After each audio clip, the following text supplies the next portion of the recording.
tous les jours, il y a eu une manifestation du Sacré-Cœur dans notre vie, au quotidien, sur Internet, dans un bouquin, un coup de téléphone, en rentrant dans un magasin, il y avait un Sacré-Cœur. Ça commençait à se manifester de plus en plus. On trouvait ça même un peu trop insistant et on se demandait ce que le Seigneur voulait nous dire. Et à un moment donné, en regardant sur Internet, en voyant les documentaires, les films qui ont été faits, on se dit, mais en fait, il n'y a jamais rien eu sur le Sacré-Cœur comme long et beau film qui raconte ces événements, des apparitions à Marguerite Marie.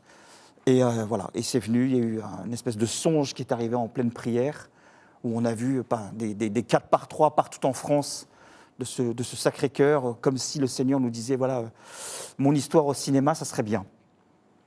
Et tout doucement, les choses se sont faites.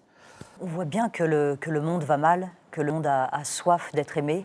Les gens sont de plus en plus connectés et finalement de plus en plus seuls derrière leurs écrans. Et on s'est dit, il faut que cet amour se répande. Nous, on a découvert qu'on pouvait se consacrer au Sacré-Cœur finalement très tard dans notre chemin de foi, puisque c'était 2023. Et on s'est dit, mais comment ça se fait que ce soit si méconnu ? Donc il y avait aussi cette envie, cette soif qu'on avait pour nous, d'abord très égoïstement. Et c'est pour ça que le discernement était de savoir, est-ce que le Seigneur nous demande ça pour nous, ces signes insistants dont parlait Steven, les Sacré-Cœurs qu'on trouvait, j'ai retrouvé mon masque de Covid brodé au Sacré-Cœur que j'avais fait moi-même.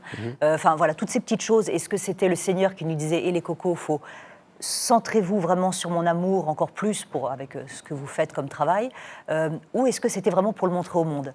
Ça, c'était pas évident de trouver le discernement. Et c'est vrai qu'on s'est dit, on va téléphoner au recteur de Paray, qui est donc le Père Kern.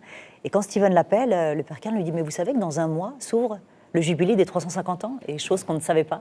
Et c'était un petit peu pour nous le saut du ciel à ce moment-là.